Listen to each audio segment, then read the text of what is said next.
आज के समय में हमारी पृथ्वी पर कई अलग अलग तरह के जीव मौजूद हैं।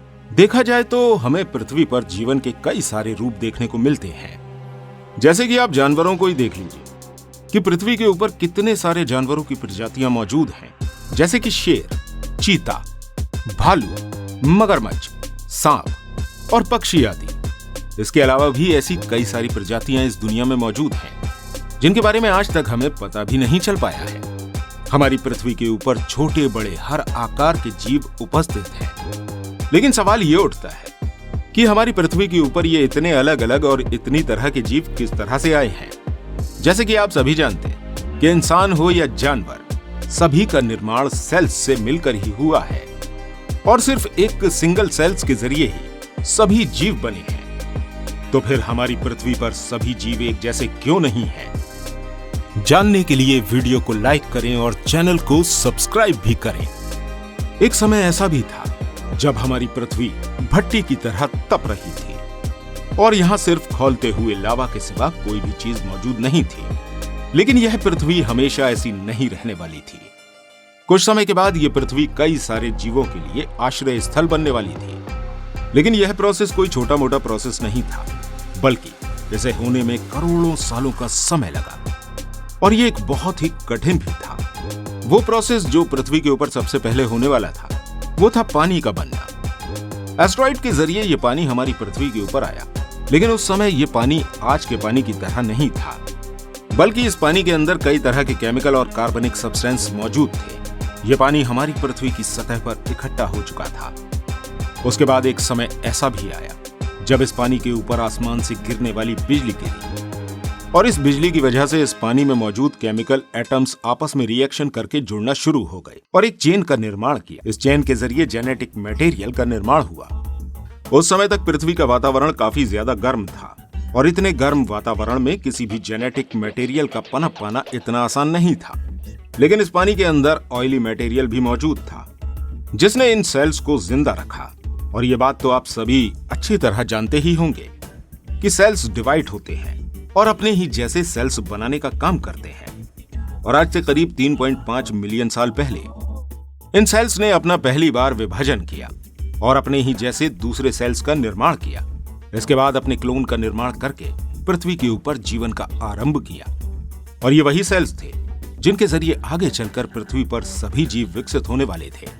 धीरे धीरे करके ये सेल्स विभाजन करके अपनी संख्या में वृद्धि करते जा रहे थे। कम से कम 200 सालों तक ये सेल्स ऐसे ही रिप्रोड्यूस होते रहे। उसके बाद वो घटना हुई जहां से जीवन की शुरुआत होने वाली थी। इन सभी सेल्स में दो सेल्स का आपस में टकराव हुआ और जब ये दोनों सेल्स आपस में मिले तो इनके अंदर जो जीन्स थे वो भी एक दूसरे से मिल गए और वह सेल्स जो एक दूसरे में मर्ज हो चुके थे, उन्होंने भी खुद की कॉपी करके विभाजन किया। और जो बाकी के सिंगल सेल्स मौजूद थे, उन्होंने भी यही प्रक्रिया करना स्टार्ट कर दी। और अब जो सेल्स बन रहे थे उनके अंदर एक ही जगह दो सेल्स हुआ करते थे। ऐसे ही ये सेल्स खुद को कॉपी करते चले गए और इन सेल्स की संख्या बढ़ती चली गई। इन सेल्स के बढ़ने में पुराने जीन्स से नए जीन्स का निर्माण होना शुरू हो गया। और कई सदियों के बाद जब ये प्रक्रिया चलती रही तो इसके जरिए ये सेल्स एक दूसरे से काफी ज्यादा अलग अलग हो चुके थे। और इसके बाद इन सेल्स ने कई अलग अलग प्रजातियों का निर्माण किया। ये फॉर्मेशन पानी के अंदर चल रही थी, जिसकी वजह से पानी में कई सारी प्रजातियों का जन्म हुआ। और इन प्रजातियों में पानी के अंदर मौजूद थे वाटर वॉर्म, जिनकी लंबाई तकरीबन 3 इंच तक हुआ करती थी।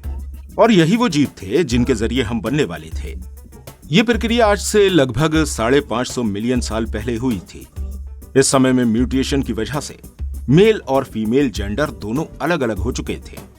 अब वह समय था जब हमें रिप्रोडक्शन के जरिए अपनी जनसंख्या को बढ़ाना था, ताकि हम ज्यादा से ज्यादा मात्रा में जीन्स को रिप्रोड्यूस कर सकें। लेकिन एक समस्या यह थी कि वाटर वॉर्म के पास ना तो आंखें हुआ करती थीं और ना ही कोई और लक्षण जिसके जरिए वो फीमेल वाटर वॉर्म को पहचान सके। लेकिन ऐसा हमेशा नहीं रहने वाला था। जब प्रकृति के जरिए हम बने तो प्रकृति को ही हमारी इस समस्या का भी समाधान निकालना था। और कुछ समय के बाद इस पृथ्वी का सबसे अनोखा और अद्भुत आविष्कार हुआ। वाटर वॉर्म के अंदर आंखों का विकास हुआ, जिसके जरिए वो पानी के अंदर अपने पार्टनर्स को ढूंढ सकता था। आंखें मिलने के बाद ये जीव अंधेरे और उजाले में फर्क कर सकते थे और रिप्रोडक्शन के लिए फीमेल वाटरवॉर्म को भी चुन सकते थे। लेकिन अभी भी सेल्स का म्यूटेशन होना नहीं रुका। जैसे जैसे समय गुजरता रहा वैसे वैसे इन सेल्स का म्यूटेशन होता जा रहा था और जितने भी जीव पानी के अंदर मौजूद थे धीरे धीरे करके उन सभी की आंखों का विकास हो गया और इन आंखों की वजह से इन जीवों को पानी के अंदर देखने में मदद मिली। लेकिन ये सब कुछ शुरू सिर्फ एक सिंगल सेल्स की वजह से हुआ था और अब एक मरीन वर्ल्ड बन चुका था। इसके बाद हमारी आंखों के पीछे जो नर्व सेल्स थी उन्होंने भी इकट्ठा होना प्रारंभ कर दिया और इन सेल्स के जरिए ही विकास हुआ मस्तिष्क का। ये नर्व सेल मस्तिष्क तक सूचनाओं को ले जाने का काम करने लगे। हमारे मस्तिष्क का विकास उस समय हुआ जिस समय हम समुद्र के अंदर एक मछली के रूप में उपस्थित थे। ये मछली फुट लॉन्ग आर्म्ड फिश थी। इस मछली के अंदर दिमाग विकसित हो चुका था, लेकिन ये दिमाग सिर्फ इतना ही सक्षम था कि आसान कामों को कर सके। लेकिन हमारे दिमाग में इतनी कैपेसिटी नहीं थी कि वो खुद को खतरों से बचा सके और पानी के अंदर मौजूद इस फिश को कई तरह के खतरे थे जिससे इसे बचकर रहना था। कई सारी प्रजातियां ऐसी भी थीं जो इस प्रजाति को पूरी तरह खत्म कर सकती थीं।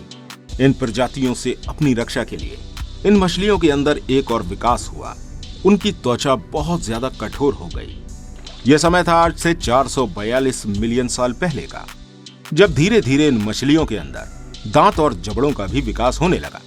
इन दांतों की वजह से ये मछलियां अपने लिए शिकार करने में सक्षम हो चुकी थीं और अपने लिए ज्यादा भोजन का इंतजाम भी कर सकती थीं। वैसे तो इस पानी के अंदर इस मछली की जरूरत की सभी चीजें मौजूद थीं, बस एक चीज की कमी थी। इस पानी के अंदर इतना ऑक्सीजन मौजूद नहीं था जिसमें ये मछलियां सरवाइव कर सके। इन्हें पानी के अंदर सरवाइव करना काफी ज्यादा मुश्किल हो रहा था। साथ ही में इस पानी के अंदर अधिक मात्रा में कार्बन डाइऑक्साइड गैस भी मौजूद थी, जिसकी वजह से इन मछलियों का यहाँ सरवाइव कर पाना काफी ज्यादा मुश्किल था। अब जैसा कि आप सभी जानते हैं कि ऑक्सीजन के बिना किसी भी जीव का जिंदा रह पाना नामुमकिन है और इस ऑक्सीजन की पूर्ति के लिए इन जीवों को कुछ ना कुछ तो करना ही था। अब इस ऑक्सीजन को पाने के लिए ये मछलियां पानी की सतह पर आ गई और ऑक्सीजन को प्राप्त करने लगी। जब इन जीवों को ऑक्सीजन मिला तो उनके शरीर के अंदर धीरे धीरे फेफड़ों का विकास होने लगा। इस विकास के बाद ही पानी के अंदर जन्म हुआ एक नई प्रजाति का। ये नई प्रजाति आगे चलकर इंसानों में बदलने वाली थी।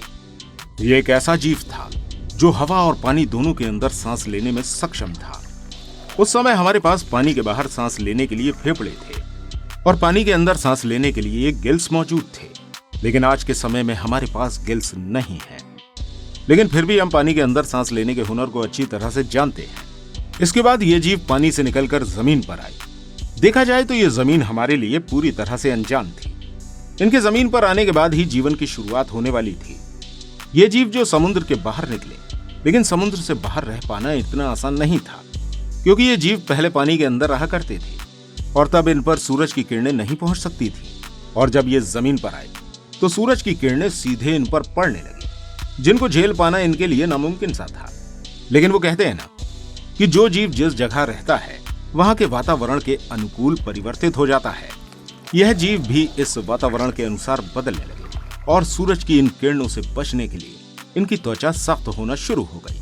फिर तकरीबन 350 मिलियन साल पहले हम इस्टियोस्थेगा से कैसेनेरिया में बदलना शुरू हुए।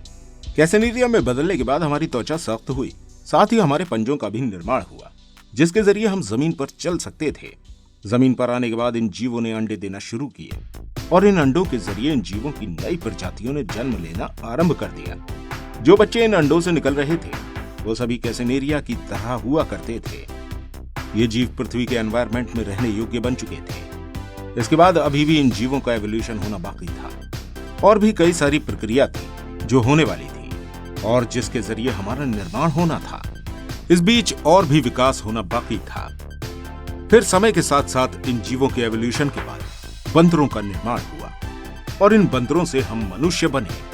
दोस्तों, उम्मीद करते हैं ये वीडियो आपको अच्छी लगी होगी। अगर आपको ये वीडियो अच्छी लगी हो और आप इस तरह की और वीडियोस देखना चाहते हैं तो हमारे इस चैनल को सब्सक्राइब करना बिल्कुल मत भूलिएगा। मिलते हैं आपसे अगली वीडियो में। तब तक अपना बहुत सारा ध्यान रखिएगा।